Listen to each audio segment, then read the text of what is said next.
हम आज का न्यूज़ पेपर देख लेते हैं and that is 27 October 2016। First article आज का ईज ऑफ डूइंग बिजनेस से रिलेटेड है। कल भी इसके बारे में हमने बात की थी। पीएम का टारगेट हमारे 50 अंडर 50 हमें आना है आउट ऑफ लगभग 189 और 190 कंट्रीज जिसमें शामिल किए जाते हैं। तो अंडर 50 हमें रैंकिंग लानी है ईज ऑफ डूइंग बिजनेस में। फाइन। तो इसके लिए वर्ल्ड बैंक की ये रिपोर्ट आती है हर साल। वर्ल्ड बैंक के इंडेक्स निकालता है ease of doing business ranking, जिसमें India 2015 134th rank, 2016 130th rank, ये बाद में एक बढ़ गई थी 131 हो गई थी, तो अभी फिर से 2017 130th। दैट मीन्स कि एक रैंक का इजाफा हुआ है। तो ईज ऑफ डूइंग बिजनेस होता क्या है? ईज ऑफ डूइंग बिजनेस का मतलब है ease of starting and ease of operating and then ease of exit. ये सभी ईज ऑफ डूइंग बिजनेस के पार्ट्स हैं। इसके पैरामीटर्स क्या क्या हैं? तो ये पैरामीटर्स होते हैं रेगुलेटरी की, रेगुलेशन की प्रैक्टिसेज अच्छी हों और जिससे कि बिजनेस आराम से किया जा सके। तो वो पैरामीटर्स जो हैं रेगुलेशन के क्या क्या हैं? एक तो हम देखें तो जैसे construction permit, next registration, next credit मिलना, नेक्स्ट एग्जिट पॉलिसी कितनी बढ़िया है, टैक्सेज का क्या हिसाब किताब है, सेम टैक्सेज हैं और टैक्सेज रेट्रोस्पेक्टिव तो नहीं है। तो इस टाइप से काफ़ी सारे इसके पैरामीटर्स हैं। इंडिया में हम प्रॉब्लम्स देख लें या इंडिया में हम देखें कि क्या क्या करना पड़ता है और टाइम कितना लगता है। तो उसमें देखें तो फर्स्ट की डिजिटल सिग्नेचर चाहिए होता है, जिसमें कई दिन लग जाते हैं, 4-5 दिन तो मिनिमम टाइम है इसका, लेकिन एक्चुअली काफ़ी ज़्यादा टाइम लगता है। सेकंड हम देखें तो एक DIN नंबर होता है, डायरेक्टर्स आइडेंटिटी नंबर होता है ये। तो ऑनलाइन इसका रजिस्ट्रेशन होता है, इसमें 1-2 दिन इसमें लग जाते हैं। थर्ड हम देखें तो रजिस्ट्रेशन कंपनी का। Fourth stamp duties. Fifth pan number वगैरह जो चाहिए होते हैं। सिक्स नंबर की स्टैम्प ड्यूटीज के बाद जैसे खुद कंपनी के stamp, making of company stamp. Next हम देखें तो बैंक अकाउंट वगैरह चाहिए होता है। सेवेंथ EPF एम्प्लॉयज़ के लिए। Eighth VAT. Ninth medical insurance. और इस टाइप से एक लंबी लिस्ट है। तो इतनी सारी चीज़ें ये करनी होती हैं। ये तो रजिस्ट्रेशन और उस तरीके की चीज़ें हैं। बाकी फिर लैंड एक्विजिशन, कैपिटल का कहाँ से लिया जाएगा वो सब, और टेक्नोलॉजी क्या होगी, मैनेजमेंट, रिक्रूटमेंट, वो सब चीज़ें बहुत सारी हैं। तो इंडिया में लगभग 1 साल के आसपास का टाइम लग जाता है। इनफैक्ट 370 डेज के आसपास बोला जाता है कितना एक कंपनी खोलने में इंडिया में लग जाता है, जबकि चाइना जैसी कंट्रीज में ये लगभग 1 मंथ है। तो we are not having that much freedom, we are not having that much ease of doing business जितना कि चाइना या फिर EU की कंट्रीज या फिर USA, कनाडा, ये सब में जो है उतनी हमारे यहाँ फ्रीडम नहीं है, ईज ऑफ डूइंग बिजनेस नहीं है। इसमें रैंकिंग में फर्स्ट जैसे मिला है तो सिंगापुर को मिला है। सिंगापुर टॉप पे है। सिंगापुर के PM इंडिया आए थे, उन्होंने भी कहा था कि इंडिया में लैंड एक्विजिशन की बहुत बड़ी प्रॉब्लम है। एक आर्टिकल हमने पढ़ा भी था जिसमें वो कहते हैं कि मिनिस्ट्री में कहते हैं कि लैंड एक्वायर आपको करना पड़ेगा, बाकी सब हम कर लेंगे, बाकी कोई दिक्कत नहीं है, आप अपना जो टेक्नोलॉजी पार्क के बनाना चाहते थे वो बनाइए। तो ये प्रॉब्लम्स इंडिया में अभी काफ़ी प्रिवेलिंग है। इतनी सारी चीज़ें हम रजिस्टर करवाते हैं, इतने सारे हम काम करवाते हैं, उसकी बजाय एक common platform and common forms होने चाहिए जिसमें कि एक सिंगल विंडो जो हम बोलते हैं, तो सिंगल विंडो हमारा इफेक्टिवली वर्क नहीं कर रहा है। यहाँ ऑनलाइन जैसे कि एक बार डाल दिया एप्लीकेशन और जितनी फीस लगनी है, चाहे वो स्टेट की हो, सेंटर की हो या PRIs का हो जिसमें पार्टिसिपेशन, तो वो सभी एक बार बस फॉर्म डाल दिया, फिल कर दी अपनी जो जो डिटेल्स है, और फिर अपने आप ही वो प्रोसेस होता जाए और फाइनली 2, 5, 10 दिन, 20 दिन जो भी टाइम लगना है, उसके बाद वो वहीं से उसी विंडो से उसको सारे क्लियरेंसेज मिल जाए। ये सब चीज़ें होंगी तभी जाके ईज ऑफ डूइंग बिजनेस में हमारी रैंकिंग सुधर पाएगी। तो नेक्स्ट फिर इसमें क्रिटिसाइज किया है ये एक्चुअली कंपटीशन को दिखाता है कि किन कंट्रीज आपस में कंट्रीज कितनी बेटर है इन्वेस्ट करने के लिए। ये ईज ऑफ डूइंग बिजनेस का एक नॉर्म है। फिर कि हमने जो किया है, इसमें दिया है कि हमने जो किया है ऑलमोस्ट 283 रिफॉर्म्स हम लेके आए हैं, और वर्ल्ड की जो एमर्जिंग कंट्रीज हैं वो लगभग 75% इसी टाइप की चीजें वो भी कर रही हैं। तो there is no difference between us और all those emerging countries, then how we can come to the rank under 50।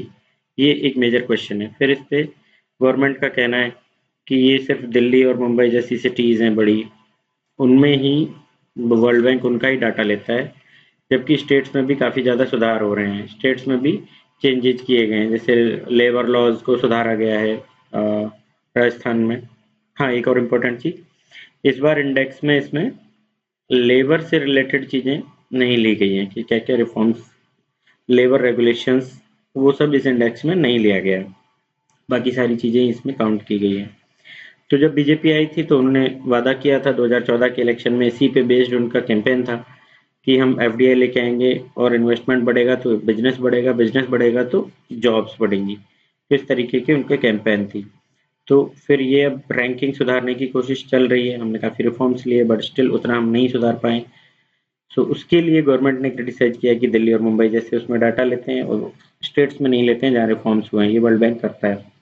तो अब इनका आर्टिकल में कहना है कि ठीक है हम लेते हैं, लेकिन और स्टेट्स में जाके देखेंगे तो और बुरी हालत है।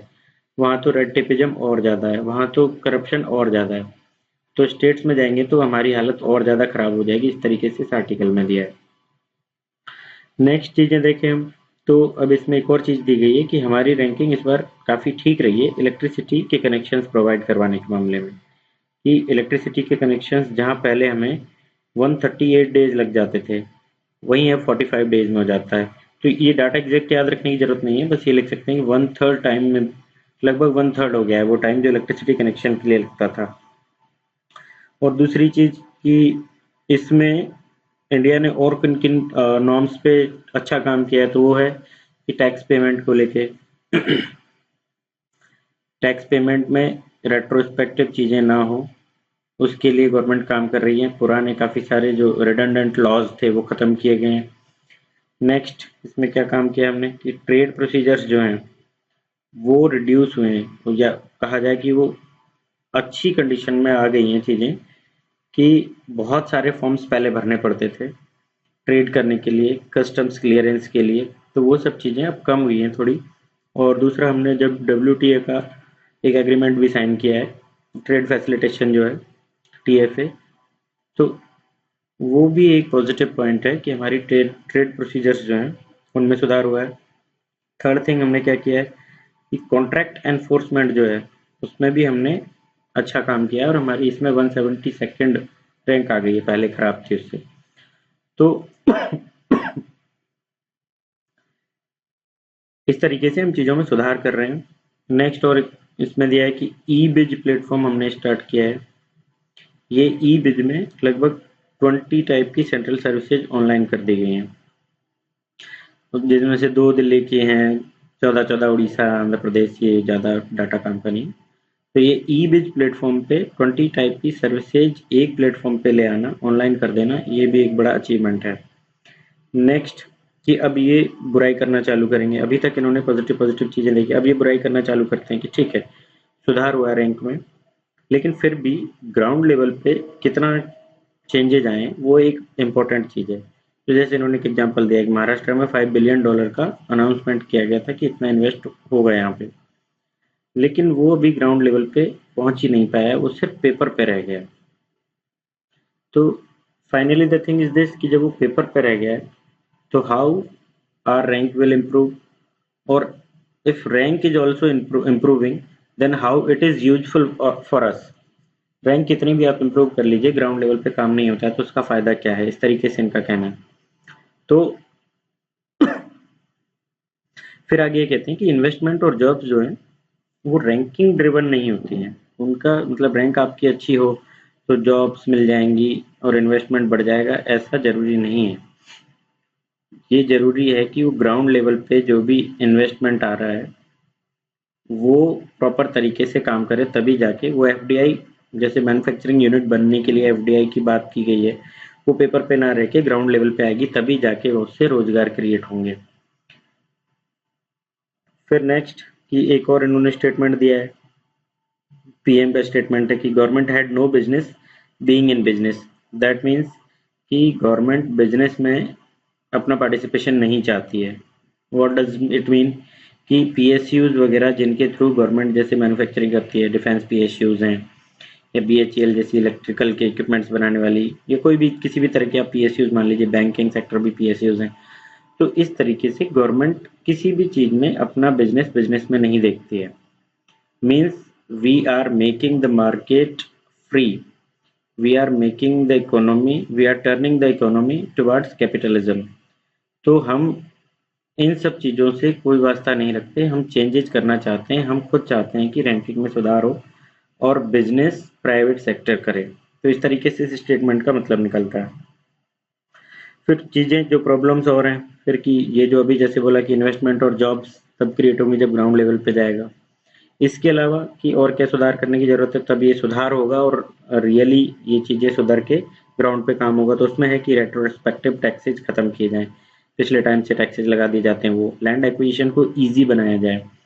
लैंड एक्विजिशन जैसे पीएम ने भी कहा था कि काफ़ी मुश्किल है, वहाँ के पीएम ने, सिंगापुर के ने। तो land acquisition, retrospective taxes, next bonus payment को लेके जो झगड़े हो रहे हैं वो, और माइनिंग रॉयल्टीज, इनको लेके जो चीज़ें चल रही हैं वो सब नया एक हमारे सामने चैलेंजेस खड़े कर रहे हैं। तो दैट शुड एंड, तभी जाके चीज़ें काम कर पाएंगी, तभी जाके इन्वेस्टमेंट और जॉब्स बढ़ पाएंगे। सिर्फ रैंक सुधारने से कुछ नहीं होगा। नेक्स्ट आर्टिकल हम देखते हैं। पाकिस्तान में बलूचिस्तान की राजधानी क्वेटा, तो बलूचिस्तान की राजधानी में टेरर अटैक हुआ है पुलिस एकेडमी पे।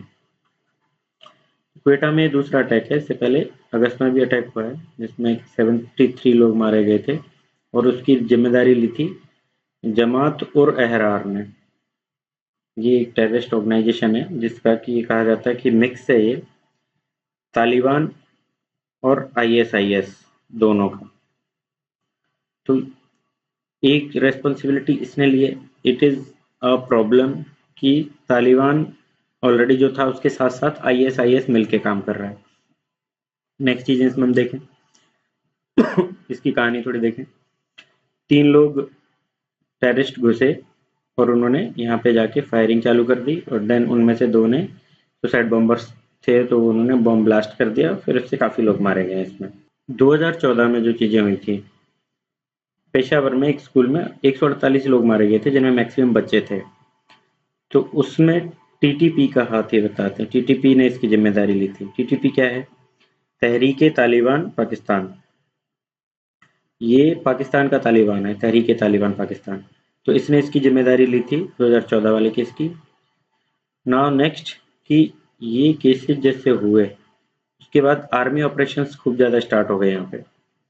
तो ये डाउन हुआ कुछ लेवल तक, काफ़ी कम अटैक्स हो गए, लेकिन अभी ये दोबारा 2 अटैक्स रिसेंट हो चुके हैं और इन दैट एरिया जिसमें कि चाइना का जो इकोनॉमिक कॉरिडोर है चाइना पाकिस्तान का, वो गुजरता है और ग्वादर पोर्ट से और जिंजियांग को ये जोड़ता है। यहाँ तक वाला जो एरिया है इसका ग्वादर पोर्ट है, इस एरिया में अटैक्स हो रहे हैं नॉर्थ वेस्ट और वेस्टर्न एरियाज में पाकिस्तान के। तो इसका रिलेशन, इसकी जो इफेक्ट है वो चाइना पाकिस्तान वाले इकोनॉमिक कॉरिडोर पे पड़ेगा। नेक्स्ट इसमें देखें अपन तो कि आर्मी का ऑपरेशंस हो गए, अटैक्स में फॉल भी हो गया, लेकिन अब दोबारा ये क्यों स्टार्ट हो गया, कैसे स्टार्ट हो गया? दैट मीन्स कि आर्मी के जो ऑपरेशंस थे वो उन्होंने इसको डिफीट किया ही नहीं था, they did not do well. तभी जाके ये 2016 में क्वेटा, लाहौर इनमें अटैक हो रहे हैं दोबारा। सो नाउ तो सिक्योरिटी की डायमेंशंस देखें हम कि क्या क्या चेंजेज हो रही हैं। एक तो साइट की प्रॉब्लम, साइट की जैसे अभी हमने बात की कि इस एरिया में ग्वादर पोर्ट है जो इस वाले एरिया में पाकिस्तान के में ये प्रॉब्लम्स हो रही हैं। तो it is important for Pakistan ये एरिया। यहाँ इधर ईरान है, ये इधर अफगानिस्तान वाला एरिया है और इधर वाटर है। ये ग्वादर पोर्ट है। तो यहाँ से जिंजियान तक ये इकोनॉमिक कॉरिडोर बन रहा है। तो इस एरिया में अटैक्स होने से पाकिस्तान की इकोनॉमी पे, इकोनॉमिक कॉरिडोर पे असर पड़ेगा। पाकिस्तान ने वादा किया था चाइना से कि we will provide security throughout the corridor, तो उस पर भी इफेक्ट पड़ता है इसका। फिर चीजें हम देखें कि इस एरिया में बलूचिस्तान में क्यों हो रहा है, तो बलूचिस्तान पहले भी एक दो आर्टिकल्स आए हैं कि पाकिस्तान जो पाकिस्तान का पंजाब है, उस एरिया के लोगों ने बलूचिस्तान के रिसोर्सेज पे काफ़ी यूज में लिया, उन पर अधिकार किया, लेकिन बलूचिस्तान को इस चीज़ का फ़ायदा नहीं मिला है वहाँ के रिसोर्सेज का। तो बलूचिस्तान में एंटी पाकिस्तान काफ़ी सेंटीमेंट्स हैं। तो एंटी पाक सेंटीमेंट्स के चलते ही ये जो अटैक्स हो रहे हैं ये हो रहे हैं वहाँ पे। फिर कि दूसरा इसमें जो सिचुएशन देखें, समस्या क्या है दूसरी, कि पहले तो सिर्फ तहरीक तालिबान पाकिस्तान जो है वो यहाँ पे काम करता था। अभी आईएसआईएस प्लस जैसे तालिबान दोनों का मिला के जमात उर अहरार, इसने पिछले अटैक की जिम्मेदारी ली अगस्त वाले की। अभी वाला जो अटैक है उसमें आईएसआईएस, टीटीपी और एलईजे मीन्स लश्कर ए जांगवी, ये, और चौथा एक और ग्रुप है, सेक्टोरियन मिलिटेंट ग्रुप है एक। इन चारों ने इस पे ये कहा है कि हमने ये अटैक किया है। अब ये किसी ने भी अटैक किया हो वो एक पार्ट है, लेकिन चारों इस पे दावा कर रहे हैं कि हमने अटैक किया है। और इधर फिर पांचवा ये भी कह रहा है अलकायदा, कि अलकायदा ने कहा है कि हमने और आईएसआईएस ने मिलके किया है। तो it is a big threat for Pakistan and that area, कि यहाँ पे इतने सारे टेररिस्ट ग्रुप्स एक साथ काम कर रहे हैं, एक साथ क्लेम कर रहे हैं जिसने भी किया हो वो दूसरा फैक्ट है, लेकिन इस एरियाज में इतने सारे काम कर रहे हैं। तो ये पेनिट्रेशन आईएसआईएस का इस एरिया में हो जाता है, यदि ये फैक्ट है, यदि ये ट्रू है कि आईएसआईएस पाकिस्तान में ऑपरेट कर रहा है, और भले ही वो यहाँ ज़्यादा ताकतवर हो ना हो, दमदार स्थिति में मत हो भले ही यहाँ पे, लेकिन उसका इन ग्रुप्स के साथ यदि कोऑर्डिनेशन है तो वो कोऑर्डिनेशन पाकिस्तान के लिए बहुत प्रॉब्लमेटिक हो जाएगा। शिया सुन्नी का जो डिवाइड है वो पाकिस्तान में भी अभी कमी देखने को मिलता है, तो वो पाकिस्तान के लिए भी खतरनाक होगा। और आईएसआईएस का यहाँ पहुँच जाना, पाकिस्तान को जैसे कहा भी जाता है कि ये खुद टेरर ऑर्गेनाइज करता है। इंडिया में आईएसआई जो है पाकिस्तान का, वो मदद करता है इंडिया में टेररिज्म फैलाने में, लेकिन इसमें खुद टेररिज्म की वारदातें बहुत बढ़ने लग गई हैं। और जब आईएसआईएस घुस जाएगा तो और ज़्यादा प्रॉब्लम्स बढ़ जाएंगी, और उसका इफेक्ट फिर डायरेक्ट इनडायरेक्टली इंडिया पे भी आएगा, कि जैसी पेनिट्रेशन उसका सीरिया इराक से होके आगे पाकिस्तान तक पहुंचता है, तो फिर इंडिया में भी उनका इन्फिल्ट्रेशन बहुत मुश्किल काम नहीं रह जाएगा।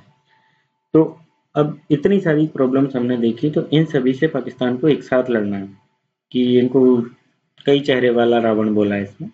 तो उससे एक साथ इसको लड़ना है कि लॉ एंड ऑर्डर की प्रॉब्लम है, सिक्योरिटी की प्रॉब्लम है, सिटीजन्स की और सिटीज़ की, दोनों की। तो पाकिस्तान जो अभी तक फैलाता रहा है अफगानिस्तान और इंडिया में, अफगानिस्तान तालिबान को वो अच्छा बोलता है, तो ये सब चीज़ें वो करते हुए अब खुद को जब झेलनी पड़ेंगी, तो पाकिस्तान में एक सिचुएशन ऐसी है कि वो एक बहुत ही फुल फ्लेज्ड रिक्रूटमेंट एरिया बन जाएगा for those organisations, terrorist organisations, जो कि इस एरिया में पाकिस्तान में इन्फिल्ट्रेट करती जा रही है। पाकिस्तान के लिए बड़ी प्रॉब्लम हो जाएगी, तो उससे इंडिया पे भी असर पड़ेगा। नेक्स्ट आर्टिकल, ये हिंदुत्व से रिलेटेड आर्टिकल है।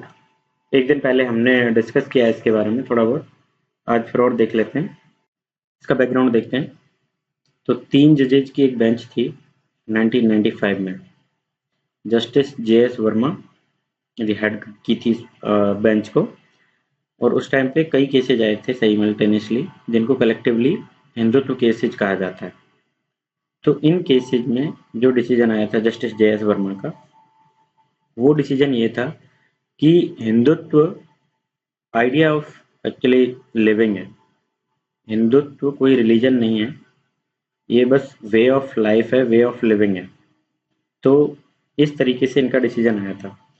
इसमें चीज़ें क्या है कि इंडिया का क्या आइडिया है, आइडिया ऑफ इंडिया ये है प्लूरलिस्टिक, मतलब हमारा जो विविधता में एकता हम बोलते हैं, और सेक्युलर पंथनिरपेक्ष, ये है इंडिया। विविधता में एकता, पंथ निरपेक्षता। अब ना हमारी पंथ निरपेक्षता की जो डेफिनेशन है, this is different from western countries. How? कि हम पंथ निरपेक्ष हैं, धर्म निरपेक्ष हैं, इसका मतलब ये नहीं है कि स्टेट धर्म से, रिलीजन से बिल्कुल अलग हो। ये डेफिनेशन है वेस्टर्न, कि state will not interfere in religion और it will not support to any religion. इस टाइप की वहाँ की डेफिनेशन है कि कोई भी धर्म हो, हमें इससे कोई लेना देना नहीं है। धर्म में हम कोई अड़ंगा नहीं लगाएंगे और किसी भी धर्म को हम ना हेल्प करेंगे ना उसको प्रेफर करेंगे। और हमारी जो डेफिनेशन है सेक्युलरिज्म की, वो है कि हम सभी धर्मों को, ऑल द रिलीजन्स, सभी हमारे लिए समान है। हम सभी रिलीजन्स को प्रोटेक्शन देंगे।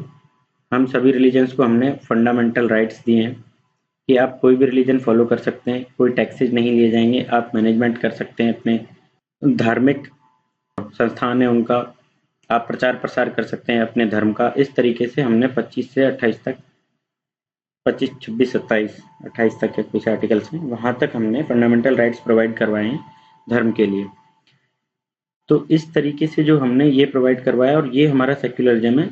It is totally different from western secularism. ये एक लास्ट ईयर यूपीएससी पूछ भी चुकी है क्वेश्चन। तो इस सिनेरियो में जबकि हमारा सेक्युलरिज्म डिफरेंट है और हम विविधता में एकता में विश्वास करते हैं और वही इंडिया का आइडिया है, बेसिक आइडिया, उस सिनेरियो में जस्टिस जे.एस. वर्मा का डिसीजन की हिंदुत्व को आप एक तो रिलीजन बोलो कि हिंदू धर्म है, दूसरा आप बोलो कि वे ऑफ लाइफ है। तो जैसे ही इसको वे ऑफ लाइफ बोल दिया जाता है, तो हमने जो कॉन्स्टिट्यूशन में और भी चीजें हमने प्रोवाइड करवाई हैं कॉन्स्टिट्यूशन में, और हमने एक आरपीए बनाया है, रिप्रेजेंटेशन ऑफ पीपल्स एक्ट 1951। इसका 123(3) सेक्शन है, जिसमें लिखा गया है कि धर्म के नाम पे कोई भी पॉलिटिकल पार्टी या नेता भड़काऊ भाषण देके या जैसे भी धर्म के नाम पे वोट मांगता है या धार्मिक एजेंडा को किसी भी तरीके से यूज में लेता है, तो it will count as corrupt practices. 123(3) के अंडर करप्ट प्रैक्टिसेज इसे माना जाएगा। लेकिन अब जैसे ही हिंदुत्व को वे ऑफ लाइफ बोल दिया जाता है, हिंदूवाद, हिंदुइज्म और हिंदुत्व दोनों वे ऑफ लाइफ होते ही अब ये रिलीजन नहीं रह जाते हैं। और अब ये जब रिलीजन नहीं है तो इनको आप इलेक्शन में यूज कर सकते हो। ये अब आरपीए के अंडर सेक्शन जो 123(3) है उसके अंडर करप्ट प्रैक्टिसेज में नहीं आएगा। तो इस तरीके से इसने टोटल एक चेंज कर दिया जस्टिस जे.एस. वर्मा की जो बेंच थी उसके डिसीजन में, कि हिंदुत्व अब ये धड़ल्ले से यूज में ले सकते हैं। ये केसेज कैसे आए थे वो एक थोड़ा सा देखें। तो केसेज ये आए थे कि 1987 का इलेक्शन हुआ था, उसमें बाल ठाकरे ने भी पार्टिसिपेट किया था और महाराष्ट्र के एट दैट टाइम के चीफ मिनिस्टर मनोहर जोशी इन्होंने पार्टिसिपेट किया था। तो शिवसेना और बीजेपी दोनों का पार्टिसिपेशन था। इनके पार्टिसिपेशन में इन्होंने जो बाल ठाकरे ने काफी बार यूज में लिया था अपनी स्पीचेज में, अपने भाषण में, कि हम हिंदू राष्ट्र बनाएंगे, हिंदू धर्म को हम आगे बढ़ाएंगे, और कुछ और बातें भी इन्होंने की थी कि जो हिंदू नहीं बन, मतलब हिंदुइज्म सबको एक्सेप्ट करना पड़ेगा, और नहीं करते हैं तो फिर सबको दीक्षा दी जाएगी। हम सत्ता में आए तो भारत एक हिंदू देश है और ये सभी मुसलमानों को दिमाग में रखना चाहिए, हिंदुत्व तो हमारा एजेंडा है, हम सत्ता में आते हैं तो सबको दीक्षा लेनी पड़ेगी हिंदू धर्म में। इस तरीके की इन्होंने बातें की थी। दूसरी तरफ जो मनोहर जोशी उस टाइम पे सीएम थे, उन्होंने भी अपने उसमें कहा था कि महाराष्ट्र पहला हिंदू स्टेट होगा। इस तरह की बातें उन्होंने की थी। तो ये सब फिर केसेज आए सुप्रीम कोर्ट में जस्टिस जे.एस. वर्मा के सामने। तो अभिराम सिंह वर्सेज सी.डी. कोमाचन, एक केस तो ये था, अभिराम वर्सेज सी.डी. कोमाचन। दूसरा केस था नारायण सिंह वर्सेज सुंदरलाल पटवा। तो ये दोनों केसेज, इन केसेज में दोनों अलग अलग केसेज हैं, दोनों की अलग अलग। फिर एक तीसरा केस हो रहा है आगे जो बाद में हम देख लेंगे। इन सभी को टोटल मिला के हिंदुत्व केसेज बोलते हैं। तो इन केसेज में जो डिसीजन आया फाइनली जे.एस. वर्मा का कि हिंदुत्व वे ऑफ लाइफ है, उससे फिर आगे चेंजेज आ गए। फिर बैकग्राउंड में हम जाके देखें तो कॉन्स्टिट्यूशन में हमने सेक्युलरिज्म वर्ड रखा, और कॉन्स्टिट्यूशन बनाते टाइम जो अंबेडकर और पार्लियामेंट, कंस्टिट्यूएंट असेंबली और पार्लियामेंट, इन दोनों की आपस में काफ़ी डिबेट चली इस चीज़ पे। तो इंडिया का जो मैंने अभी बात की कि सेक्युलरिज्म पॉपुलर मीनिंग से काफ़ी अलग है, तो उस पर भी डिबेट हुई है इनकी काफ़ी। और सेक्युलरिज्म का हमारे यहाँ पे एक और इम्पोर्टेंट चीज़ हम देखें तो ये बी आर अम्बेडकर ने कहा था कि हमारा जो ऑर्डिनरली जो हम धर्म को रेफर कर देते हैं सेक्युलरिज्म में, वो हमारा धर्म वैसे नहीं है हमारे यहाँ पे। और हम धर्म और चुनावी राजनीति जो है वो दोनों बिल्कुल पृथक पृथक रखने का प्रयास किया जाए हमारे द्वारा और कॉन्स्टिट्यूशन के द्वारा। इस तरीके से बी आर अम्बेडकर साहब ने बोला था। फिर दूसरा इन्होंने कहा था, इनके दो स्टेटमेंट्स इन्होंने दिए जो ठीक स्टेटमेंट्स हैं, कि इलेक्शंस जो हैं वो हमारे यहाँ पे धर्म से और कल्चर से उनका कोई लेना देना नहीं है। Elections are all together different than art and culture and religion. तो इनको कभी मिक्स ना किया जाए, इस टाइप का इन्होंने दूसरा स्टेटमेंट दिया कि कोई भी पॉलिटिकल पार्टी जो है वो इस तरीके की चीजें यूज में ना ले कि it should not be permitted to appeal to any emotions जो कि धर्म के उनसे धार्मिक कारणों से अरोज होते हैं, उठते हैं। तो उस तरीके की कोई भी चीज कोई पार्टी ना करे। सिर्फ जो डेली लाइफ की चीजें हैं उन वही मुद्दे इनको रखने चाहिए, सिर्फ उन्हीं मुद्दों तक इनको सीमित रहना चाहिए। धर्म के मामले में उनको यूज में लेके इलेक्शन में गलत तरीके से प्रचार करना और वो सब किसी भी पार्टी को नहीं करना चाहिए। इस तरीके से इनकी आपस में बातें हुई हैं। फिर एक और इसमें केस है। तो अब जैसे देखा जाए स्टार्टिंग से कि कॉन्स्टिट्यूएंट असेंबली और संसद के बीच क्या क्या बहस हुई है, तो उस टाइम पे भी ये साफ साफ था कि धर्म पॉलिटिक्स से अलग है। उसके बाद 1994 में एक बोम्मई केस हुआ है, एसआर बोम्मई केस, काफी बड़ा केस है। तो इस केस में आर्टिकल 356 को, जिसको कि सेंटर यूज में लेता है राष्ट्रपति शासन, प्रेसिडेंट रूल लगाने के लिए स्टेट्स में, तो इस केस में कुछ डायरेक्शंस इसमें दी गई थी कि आप अनशर्त तरीके से इसे यूज में नहीं ले सकते। सेंट्रल स्टेट के जो रिलेशंस हैं उनके लिए काफी इंपॉर्टेंट केस है। दूसरा ये इसके लिए भी इम्पोर्टेंट है कि इसमें एक आ गया था कि धर्म के सहारा लेके धर्म के पटरे पर बीपी जेवन रेड्डी, जज थे इस केस के, बीपी जेवन रेड्डी, इन्होंने कहा था कि धर्म का सहारा लेके कोई भी पार्टी इलेक्शन ना लड़े। धर्म के पटरे पर चुनाव लड़ना गलत है। हमारा देश धर्मनिरपेक्ष है और धर्म के सहारे से इलेक्शन आप लड़ते हो तो आप उसके धर्मनिरपेक्ष चरित्र को धूमिल करते हो, उसे खत्म करते हो। तो ये दोनों चीजें हम देखें, कॉन्स्टिट्यूएंट असेंबली, संसद और बम्बई केस, तो इन सभी के डिसीजंस को, इन सभी के थॉट्स को जे एस वर्मा जो बेंच थी उसने टोटली बदल दिया और 123 इसके अंडर, आरपीए के सेक्शन के अंडर इनको दोष मुक्त ठहराया। इनको जो आरोपी थे बाल ठाकरे और मनोहर जोशी, और उनके साथ ठाकरे के साथ और भी लोग थे, काफी सारे मेंबर्स थे इनके, तो इन सभी को इन्होंने दोष मुक्त ठहराया कि ऐसा नहीं है, ये वे ऑफ लाइफ है हिंदुत्व, तो दे कैन यूज दैट। और ये कहीं से भी उल्लंघन नहीं है कि इन्होंने हिंदुत्व और हिंदुवाद के लिए उकसाकर चुनाव जीता है, ये आरपीए का उल्लंघन नहीं है। उसमें 123 जो है उसमें इसको भ्रष्ट प्रैक्टिसेज, करप्ट प्रैक्टिसेज नहीं कहा जा सकता। तो अभी आगे ये क्या कहते हैं आर्टिकल में कि अभी 7 जजेज बेंच के पास इस चीज को फिर से देखने का और हिंदुत्व को दोबारा इंटरप्रेट करने का रास्ता था, जो कि पिछले बेंच ने यूज में लिए थे दो रास्ते। कि बेसिक तो है कि सावरकर के थॉट्स हैं हिंदुत्व के, लेकिन इन्होंने कौन सा यूज में लिया है, मौलाना वहीदुद्दीन की एक रचना है, एक बुक है कि Muslims the need for a positive outlook, ऐसे करके इनकी एक रचना है। उससे इन्होंने हिंदुत्व का, जे.एस. वर्मा ने हिंदुत्व का आइडिया लिया है, जिसमें यह कि हिंदुत्व एक्चुअली हिंदू धर्म को फॉलो करना, हिंदू धर्म को एक्सेप्ट करना, वो सब नहीं है। ये है एक इंडियनाइजेशन, मतलब भारतीयकरण। तो हिंदुत्व जब भारतीयकरण हो गया तो हिंदुत्व को यूज में लेना किस तरीके से आरपीए के अगेंस्ट हुआ, ऐसा जे.एस. वर्मा ने कहा। तो बाकी फिर लोगों ने इसको क्रिटिसाइज भी किया है कि नहीं, इन्होंने सावरकर का ये बेसिक आइडिया था और इसको यूज में लिया, ये गलत किया, वो सब चीज़ें एक अलग पार्ट है।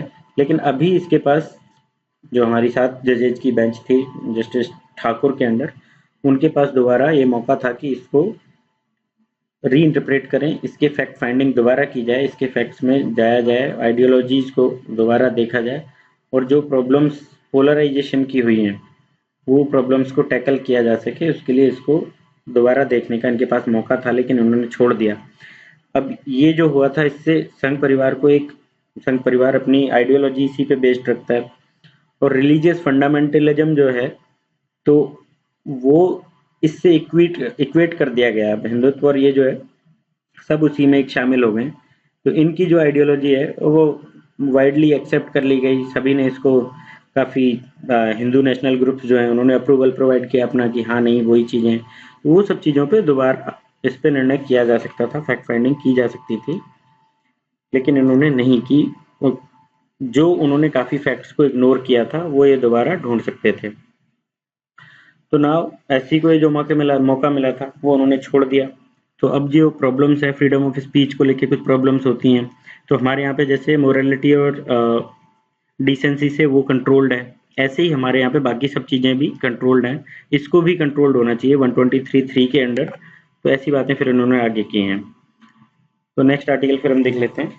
ये आर्टिकल कुछ खास काम का नहीं है, यूएसए से रिलेटेड है, यूएसए में क्राइम बढ़ रहा है।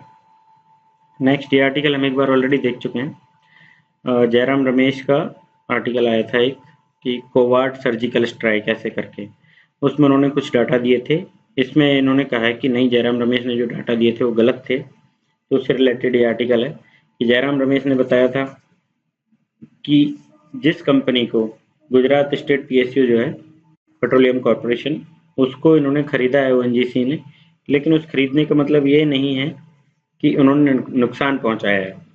जयराम रमेश का कहना था कि 20,000 करोड़ का उसका जो कर्जा है वो खरीद लिया ओएनजीसी ने, लेकिन इनका कहना है कि ये फैक्ट्स गलत हैं।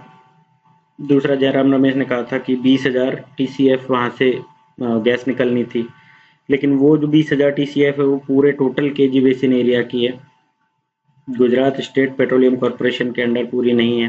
तो इस तरीके से जो चीज़ें उन्होंने बताई हैं वो गलत है। इसका सही जो एक्सप्लेनेशन है वो ये है कि पूरे एरिया में से लगभग 1/4 ही गुजरात स्टेट पेट्रोलियम कॉरपोरेशन के अंडर है। उसमें भी ऑफशोर जो चीज़ें हैं, ऑफशोर जहाँ ड्रिलिंग होके निकालना है पेट्रोलियम गैसेज, उनमें एक कॉन्ट्रैक्ट हुआ है ओएनजीसी और जीएसपीसी के बीच में, और वो पूरा इकोनॉमी बेस्ड है। ऐसा कोई उसमें प्रॉब्लम्स नहीं है कि वो ट्रांजैक्शन गलत हो या फिर उसके जो ऋण है उसको खत्म करने के लिए ट्रांजैक्शन किया गया हो। इसमें एक चीज़ होती है GIIP, इसका मतलब होता है कि उस जगह पे कितनी गैस अवेलेबल थी। ये अभी हमने जो 20,000 TCF की बात की है, तो ये एक आइडिया होता है पहले से कि कितनी गैस यहाँ पे निकल सकती है, वो एक एस्टीमेट लगाया जाता है। तो वो एस्टीमेट जो था वो पूरे का एस्टीमेट था 20,000, जबकि इन्होंने सिर्फ गुजरात स्टेट पेट्रोलियम कॉरपोरेशन का बता दिया। निकल बहुत कम रहा है, इस तरीके से जयराम रमेश ने कहा था कि 0.005% ही निकल रहा है। तो उस तरीके की चीज़ें हैं, क्योंकि ये गलत था। फिर फैक्ट ये इन्होंने बताए कि जीपीएससी जो काम कर रही है बहुत ज़्यादा हाई टेम्परेचर पे काम कर रही है और 4,000 मीटर से भी ज़्यादा डेप्थ पे इसको काम करना है, तो ये मुश्किल है काफ़ी। जबकि जीपीएससी ने तो 5,000 मीटर तक पहुंचा दिया है एक दो जगह डिगिंग।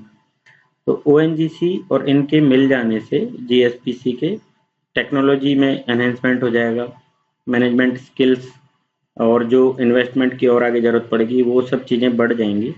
तो it will improve our energy security, क्योंकि दोनों मिलके काम करेंगी तो ज़्यादा बेटर काम कर पाएंगी, और ये कोई प्रॉब्लम वाली चीज़ नहीं है। ये हमारी जो एनर्जी सिक्योरिटी उसको बढ़ाने के लिए ही आगे काम करेगा। नेक्स्ट देखते हैं, एनएसजी से रिलेटेड है, हम ऑलरेडी बात कर चुके हैं 2-3 बार। न्यूजीलैंड के पीएम आए थे, उनके साथ उनका एक काफ़ी बड़ा दल आया था, सबसे इनसे बात की है, लेकिन अभी भी न्यूजीलैंड ने कोई स्टैंड नहीं लिया है एनएसजी की मेंबरशिप के लिए। ये तय हुआ है कि नवंबर में जो आगे बात होने वाली है उसमें दोबारा इस मुद्दे पे बात की जाएगी। चाइना एग्री नहीं कर रहा है, दूसरी तरफ न्यूजीलैंड भी खुलकर हमारे साथ नहीं खड़ा हो रहा है, आउटराइटली इन्होंने भी हमारा समर्थन नहीं किया है। लेकिन फिर भी इनका कहना है कि we will try to convince China and other countries, और हम भी कोशिश करेंगे कि इसमें आप शामिल हो जाएं, भले ही आप एनपीटी के सिग्नेटरी नहीं हैं।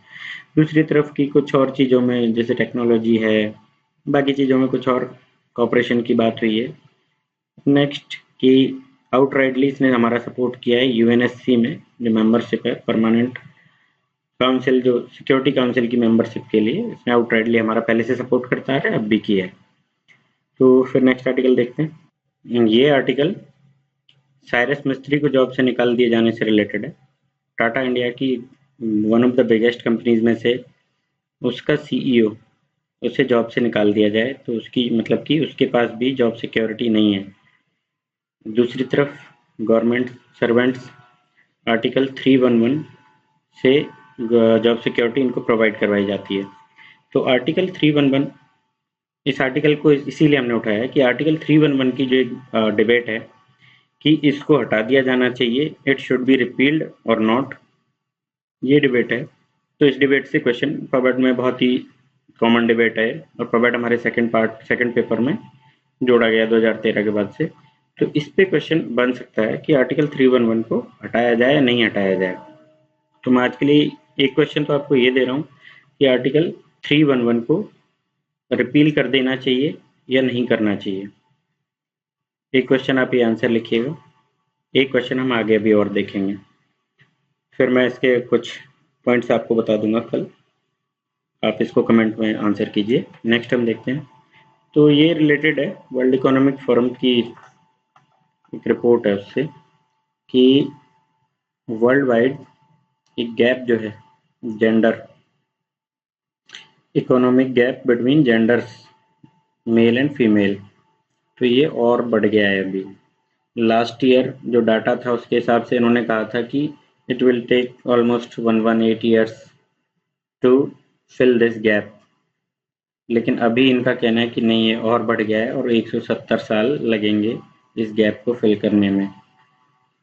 फिर तो ये हमारे कहाँ काम का है, कहीं भी कुछ भी कोई क्वेश्चन आता है, जैसे पहले भी बताया था मैंने आपको कि minorities, female, children, old age, SC STs, ये सब हमारे सोशियोलॉजी में वल्नरेबल जो ग्रुप्स हैं, कम्युनिटीज़ हैं, वो सोशियोलॉजी फर्स्ट पेपर में GS1 में आता है, उसमें इनसे रिलेटेड क्वेश्चंस पूछे जाते हैं। तो ये डाटा आप उनमें डाल सकते हो। डायरेक्ट क्वेश्चन भी बन सकता है कि ये गैप जो है वो कैसे फुलफिल किया जाए, या गैप भर क्यों नहीं रहा है, क्या क्या इसकी प्रॉब्लम्स हैं, क्या क्या रीजन्स हैं, वो सब। जैसे कि लास्ट ईयर क्वेश्चन आया था कि वर्किंग वुमन जो है उनको और ज़्यादा प्रॉब्लम्स होती हैं बजाय कि फीमेल जो घर में रहती हैं, हाउस वाइफ्स हैं। तो ऐसा क्वेश्चन आया था। तो फीमेल मेल से रिलेटेड हर साल क्वेश्चन आते ही रहते हैं सोशियोलॉजी में, तो इस बार भी पूछा जा सकता है। दूसरा इसमें दिया है कि एम्पावरमेंट, पॉलिटिकल पार्टिसिपेशन, ये जैसे जैसे बढ़ता है वैसे वैसे इकोनॉमिक पार्टिसिपेशन भी बढ़ता है। तो it is must to reduce the gap कि पॉलिटिकल पार्टिसिपेशन उनका बढ़ाया जाए। तीसरी चीज कि जो इकोनॉमी का और इनका गैप बढ़ रहा है, तो ये गैप डिसीजन मेकिंग एबिलिटी जो है, डिसीजन मेकिंग में से उनका जो होता है, तो इकोनॉमिक एम्पावरमेंट आने से डिसीजन मेकिंग में भी उनका से बढ़ता है और वो पॉलिटिकली एम्पावर्ड होती हैं। फिर और आर्टिकल हम देखते हैं, ये इसको कहीं भी आप आता है तो यूज में ले सकते हैं, क्योंकि ये वर्ल्ड इकोनॉमिक फोरम का डाटा है तो ऑथेंटिक भी होती हैं ये चीज़ें, और इनसे आपको वैल्यू एडिशन होता है आपके आंसर्स में।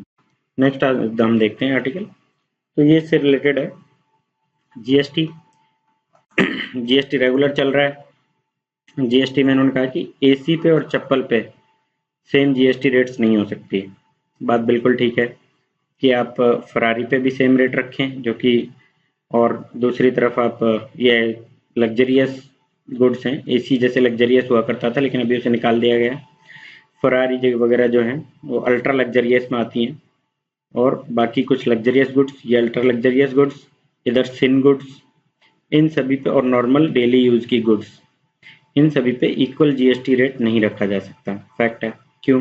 क्योंकि जो नॉर्मल डेली यूज की गुड्स हैं वो गरीब यूज में लेता है और बाकी लोग भी यूज में लेते हैं, लेकिन डेली यूज में जैसे चप्पल की बात की जाए तो चप्पल गरीब तो एक 20 रुपए की पहनता है और अंबानी 20,000 की भी पहनेगा। तो इस पे 20 रुपए वाली चप्पल पे भी वही टैक्स लगा दिया जाए जितना कि यहाँ फरारी पे लग रहा है, जीएसटी उतना रखा जाए, तो दैट इज नॉट गुड। तो इसके लिए हम रेट्स अलग अलग रखेंगे, सेस उस पे लगाया जाएगा या जिस भी तरीके से सेटलमेंट कर लिया जाएगा। अभी जो कमेटी बनाई गई है उसके डिस्कशंस चल रहे हैं और अभी नवंबर 22 तक का शायद टाइम दिया है, उसके बाद चीज़ें निकल के आ जाएंगी, तो देख लेंगे हम, बाद में एडिशन कर लेंगे। नेक्स्ट आर्टिकल हम देखते हैं। तो ये जो मैंने बोला था अभी कि आपको दूसरा क्वेश्चन और दूंगा मैं, तो ये सेकंड क्वेश्चन है आज का। ये जो टेक्नोक्रेट वर्सेज अपना जो सिविल ब्यूरोक्रेट्स हैं, जनरलिस्ट और टेक्नोक्रेट की जो बहस है, डिबेट है, ये इससे रिलेटेड ऐसे है कि इसमें नॉर्दर्न कमांड और ईस्टर्न कमांड, मनोहर पर्रिकर जो हमारे डिफेंस मिनिस्टर हैं, इन्होंने एक अलग से दो सिविलियन पोस्ट जनरेट कर दिए, सीनियर सिविलियन पोस्ट, दोनों कमांड्स में एक एक। अभी तक क्या था कि मिलिट्री इंजीनियरिंग सर्विसेज MES और चीफ कंस्ट्रक्शन इंजीनियर CCE, ये दोनों काम करते थे। कोई भी कंस्ट्रक्शन हो, कोई भी नया डेवलपमेंट हो, उन सब चीज़ों से रिलेटेड, मिलिट्री बेसिस का कंस्ट्रक्शन हो गया, एडवांस्ड लॉन्चिंग जो ग्राउंड्स वगैरह बनाते हैं, हेलीपैड्स बनाते हैं, तो उन सब में इनका पार्टिसिपेशन था, इनका फाइनल इनकी अथॉरिटी थी। लेकिन अभी दो नई पोस्ट जनरेट कर दी गई हैं, सिविलियन पोस्ट होंगी, ये ADG की पोस्ट जनरेट की गई है। तो एडिशनल डायरेक्टर जनरल वाली जो पोस्ट है, इसके अंडर अब ये दोनों आ जाएंगे।